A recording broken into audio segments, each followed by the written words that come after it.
All right, guys, so here is the page that you are going to be working on to practice, again, multiplying decimals by decimals. This is what the page looks like. This is page 202. Set. Okay, so as you see let's first you always need to read the directions and to get insight on what the page is going to be focusing on. So it says, when multiplying a decimal by a decimal, multiply as with whole numbers. So just like we said, we multiply like normal. You ignore the decimal places in our notes, right? To place the decimal point, find the sum of the number of decimal places in each factor. So they're saying for each factor, as in this factor here, there's one decimal space, and here there's two. Each factor factors are numbers that get multiplied to find a product. The product has the same number of decimal places. So here's the product, the answer. Notice there's one space here, there's two here. One and two spaces total would make three spaces. So that's how many you should have on your answer. You multiply like normal. 3.6 times 0.05. Use your notes right now, guys. I want your notes out as you're working on this skill. Your notes on multiplying decimals that we took in your math notebook.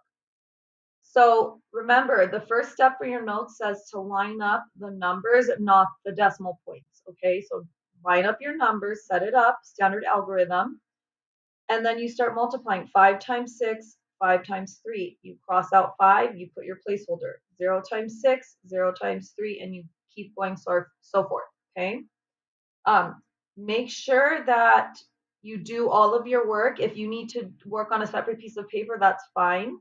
But let me just do this one with you. They don't show you all of the steps. But if I work on this right here, 3.6 times, it's 0.05, 0.05. The 0 in front doesn't matter. 5 times 6 is 30. Carry my 3. 5 times 3 is 18 plus 3 is, 5 times 3 is 15 plus 3 is 18. Carry the 1. There's nothing to carry it on top of, so it just comes straight down. I'm done with this number. Put a placeholder. 0 times 6 is 0. 0 times 3 is 0. There's no more numbers, so you just add those up.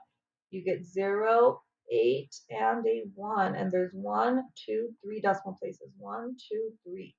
So that's your answer, 0.18. 0.180 or 18. Remember, we talked about the zeros being at the end. It doesn't make any difference. There's still only 1800ths. That's all. This one where it says estimate, it's just saying the closest. If we round 6, the tenth, 6/10, when we round 3, we look at 6/10, and 6 tells 3 to go up to 4 wholes, right?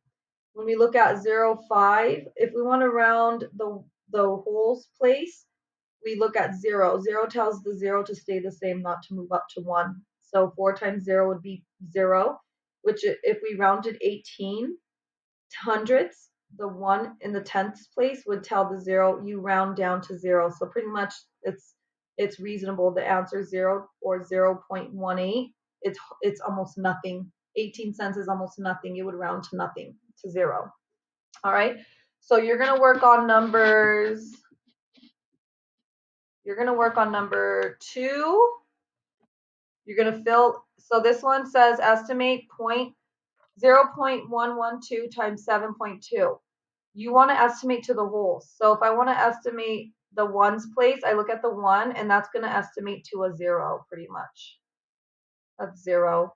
If I look at 7.2, I'm going to round 7 to the nearest whole.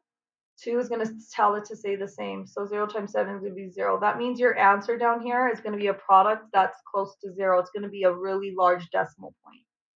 Okay, so you're going to focus on, if you can't do the estimation part, try your best, but the part that I want you to focus on is the product, okay? They're just asking you, when you multiply these two numbers, they're going to tell you, okay, how many decimal places does this first number have? 1, 2, 3. So it has 3 decimal spaces. This one has 1.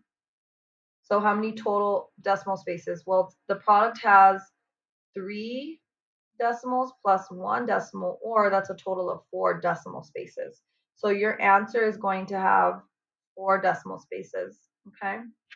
You're going to do these problems down there, multiply them. It says you can show your work on the side or a separate piece of paper, that's fine. Then you're going to keep on going.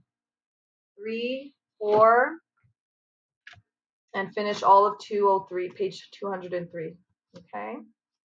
And then the back 204, you can do as well. I'm going to just have you guys stop at 204 on number 8. That's your guided practice. All right. Stop recording.